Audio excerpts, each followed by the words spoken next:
Hai, selamat datang di akun YouTube kami. Semoga kalian semua dalam keadaan sehat. Kali ini, saya akan membahas tentang surat lamaran pekerjaan.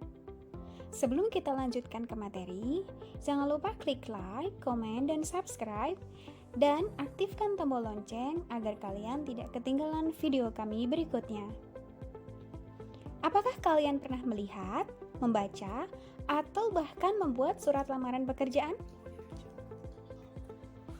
Mari kita amati bersama contoh surat lamaran pekerjaan berikut.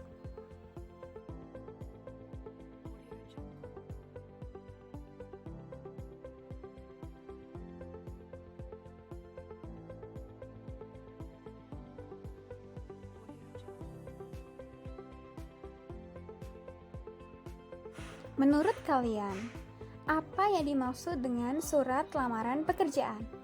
Ya, surat lamaran pekerjaan adalah surat pribadi yang ditujukan agar mendapat pekerjaan. Clear.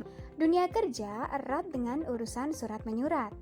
Meski sudah terdapat surat elektronik, namun ada beberapa urusan yang masih mengandalkan surat fisik.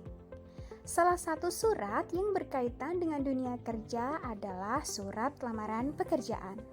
Surat jenis ini dibuat agar si penulis mendapat pekerjaan di suatu lembaga, perusahaan, atau instansi.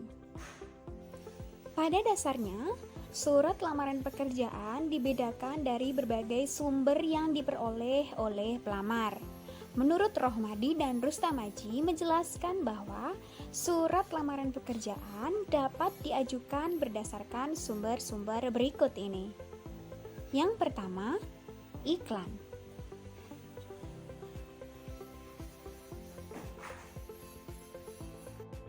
Sumber yang kedua adalah informasi seseorang.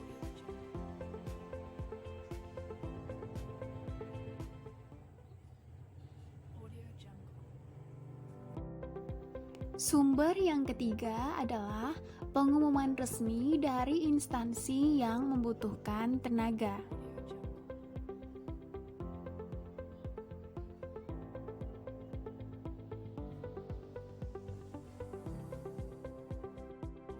Sumber yang keempat adalah permohonan instansi pada sekolah.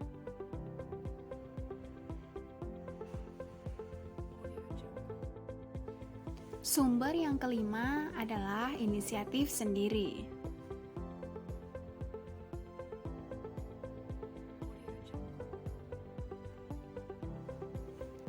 Perbedaan sumber penulisan surat akan berdampak pada bahasa yang digunakan.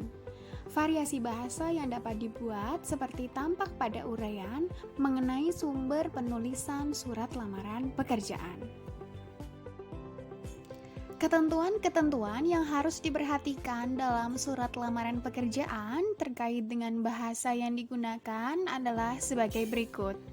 1. Bahasa surat adalah bahasa yang baik dan benar.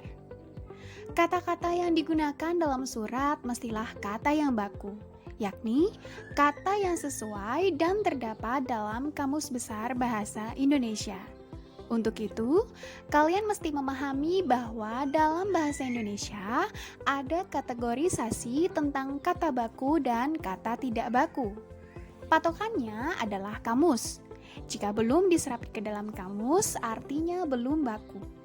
Ketika kalian membuat surat lamaran, maka pilihlah kata-kata yang baku. Sebisa mungkin jangan sampai muncul kata-kata yang tidak terdapat dalam kamus. Sekarang, mudah saja untuk mengecek kebakuan suatu kata. Tinggal cari di mesin browser seperti Google atau mengunduh aplikasi di Play Store. Kebahasaan kedua adalah bahasa surat menggunakan kata-kata yang sopan. Dalam bahasa Indonesia, boleh jadi kita menemukan ada beberapa kata dengan arti dan maksud sama. Namun, sesungguhnya memiliki makna kesopanan yang berbeda. Begitu halnya dalam surat. Misalnya, memiliki beberapa pilihan kata untuk menyebut orang kedua. Bisa dengan kata kamu, Anda, saudara, bapak, atau ibu. Pertanyaannya, apakah sopan jika seandainya di dalam surat kita menyebut orang kedua dengan sebutan kamu? Sepertinya yang lebih sopan menggunakan bapak atau ibu. Begitu juga dalam memilih penyebutan orang pertama. Bisa saya, aku, atau gue. Coba, mana yang lebih sopan? Jawabannya tentu bukan aku dan gue.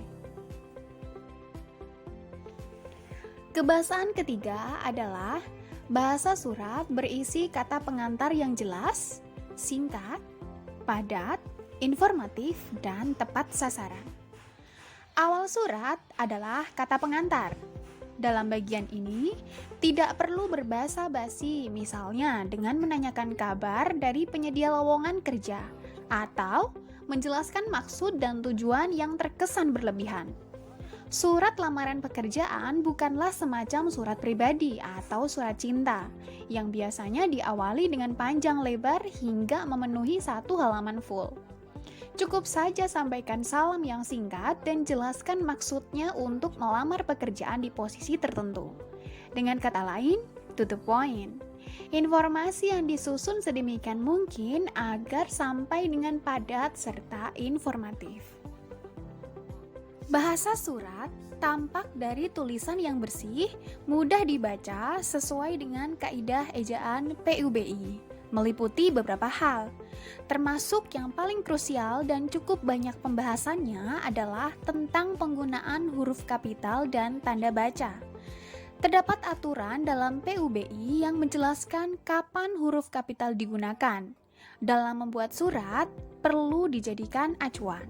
Sedangkan tanda baca adalah tanda yang berfungsi untuk memudahkan orang membaca suatu tulisan, termasuk surat. Bahasa Indonesia memiliki standar dan aturan tersendiri mengenai penggunaan tanda baca, termasuk aplikasinya dalam penulisan surat. Tentu saja ini semua perlu diperhatikan. Perhatikan contoh.